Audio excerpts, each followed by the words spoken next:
Hi friends.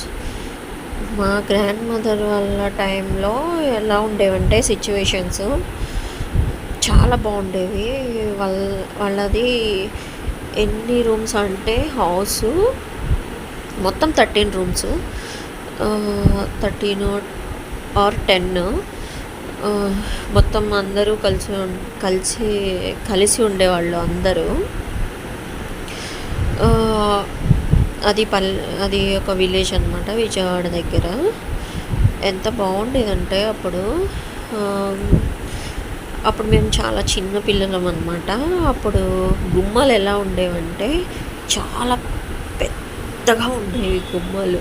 అంటే చిన్నపిల్లలు బయటికి వచ్చేవాళ్ళు అనమాట, లోపలే ఆడుకునే వాళ్ళు. ఆ గుమ్మం దాటి బయటికి రావడం చాలా కష్టం అనమాట, అంత పెద్ద గుమ్మలు ఉండేవి. అండ్ దేవుడి ఫొటోసు చాలా బాగుండేవి అసలు. హౌసెస్,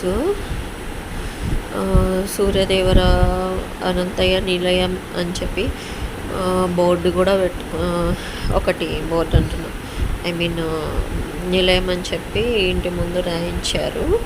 చాలా బాగుంటుంది అసలు. ఆ హౌస్ అంటే నాకు చాలా ఇష్టం. ఎప్పటికైనా ఆ హౌస్ కొనుక్కోవాలని నా డ్రీమ్. వేరే వాళ్ళకి అందరూ విడివిడిగా అయిపోయి వేరే వేరే దగ్గరికి వెళ్ళిపోయారు. ఇంకా అంత పెద్ద ఇంట్లో మేమిద్దరం ఎందుకని మా గ్రాండ్ ఫాదర్ మదర్ వేరే ఇల్లు కట్టించుకున్నారు. అప్పుడు మా గ్రాండ్ మదర్ వాళ్ళు 3కే లేచేవాళ్ళు. 3కి లేచి పెద్ద కుండలో మజ్జిగ చిలికేవాళ్ళు. 3కే లేచేవాళ్ళు. చాలా గేదెలు అన్నీ ఉండేవి. అన్ని పనులు చేయడానికి 3కే లేచేవాళ్ళు వాళ్ళు.